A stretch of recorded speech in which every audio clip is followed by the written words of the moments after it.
Hello, hello, hello. New video. Today, we're going to be talking about, I think, the quality that really makes the geniuses that we look up to in culture and all these types of things. People always like to talk IQ. I really think IQ is overrated, bro. People are jerking themselves off in a circle talking about, oh, I have the highest IQ. I think it's kind of stupid. But if I look at the people who really succeeded, at least in the content creation sphere, the spheres that are really connected with people, to me, all these kind of ways, it's people who were highly emotional. And a great example of this is like Drake. Drake is a person who he basically is a very emotional person. If you look at his old music, he simped for a lot of women. He takes everything personally.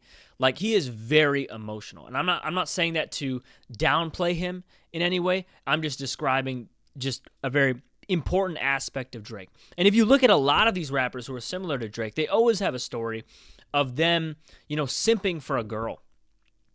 That randomly they have some girl that didn't like them in high school or whatever, and they're still affected by it, and they're bringing it up. They used to simp for a girl, and now they're super successful, and now the girl wants them. It's this classic story of, oh, you didn't want me when I was down and I'm up.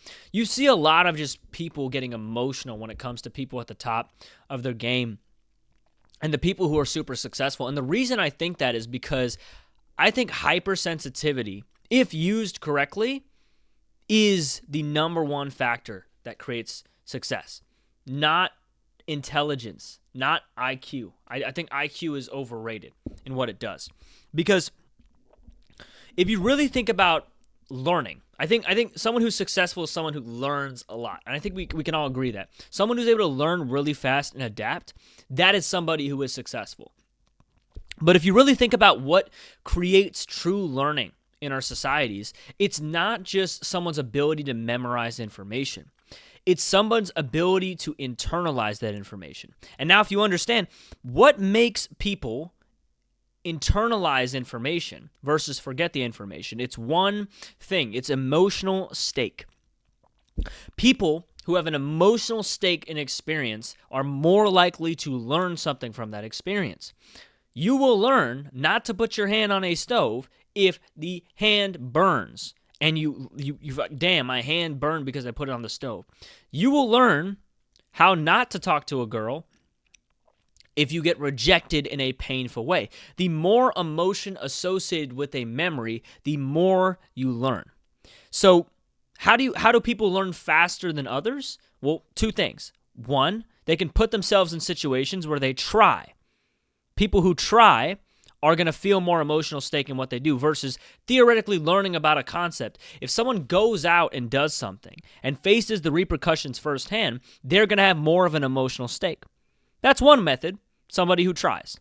The second method is somebody who is able to create an emotional stake out of almost every situation. And who is somebody who can get emotional in almost every situation? Somebody who's emotional. Emotional people are known for getting emotional and making things emotional, right?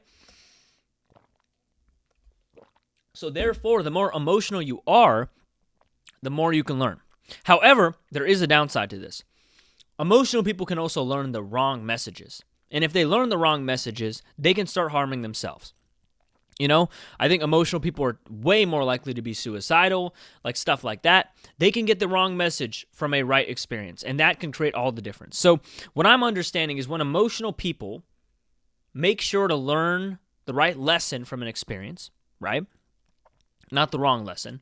And I think the right lesson, I like to keep that within the fields of optimism. If they learn more of an optimistic lesson than a pessimistic lesson, if they're able to do that, and they're able to max out the amount of emotional stake they have by continuing to try, they'll learn twice as fast, and they'll also have that extra benefit. Then they'll be able to learn faster than anyone else, therefore generate and gain the intelligence necessary to succeed in their industry. Intelligent people who can memorize facts and reference things is it's a very important thing. But without the emotional stake, the desire to grow and the importance associated with the knowledge that they do retain is not going to be there. And, if you look down, like, we're always supposed to remember things that are helpful for survival. So if somebody is learning in a class and nothing they're learning is indicative to their survival, they're not going to be remembering things naturally.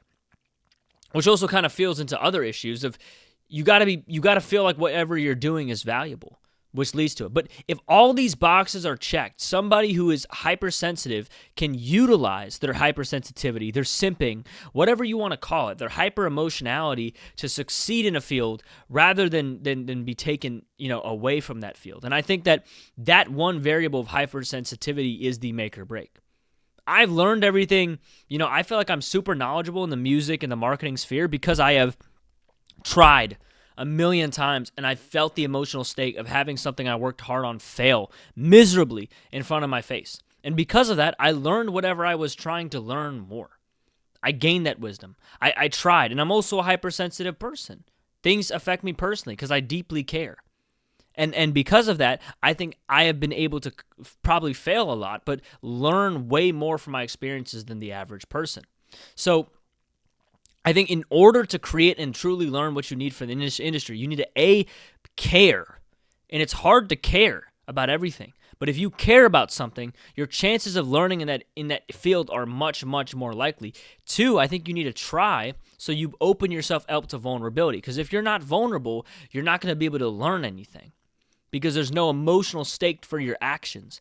And 3, you have to make sure to move, I think, with optimism so you don't get the wrong messages. I'm not saying everything is happy-go-lucky, but getting the optimistic message out of something is very, very important, especially when you're going through tough stuff.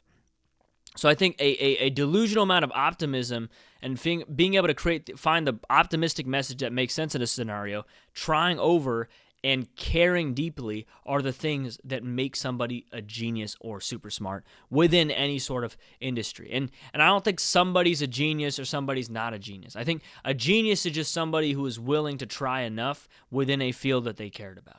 A genius is somebody who has pure love for something, and you finally be able to see the pure love of that thing compounded within the knowledge that is there. Neil deGrasse Tyson is not interesting because he knows a fact. It's because of his passion when he speaks about these topics. All these people aren't geniuses because of their rhyme schemes. It's because of how they talk about what they do. That is why they're a genius, and that is what gets them there. That's what makes these stupid facts that you might think are inconsequential so important to them because it matters to what they're trying to do. You might look at Neil deGrasse Tyson and be like, oh my God, he's yapping about some random science thing, but it matters to him. The nuance matters to him because he cares about the topic. And if you found something you cared about and you were hypersensitive, you'd become more hypersensitive to the details.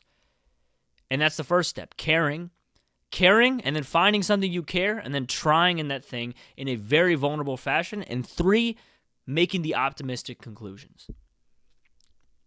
I think with all those 3 things, anyone can become a genius. But, yeah, that's what I got.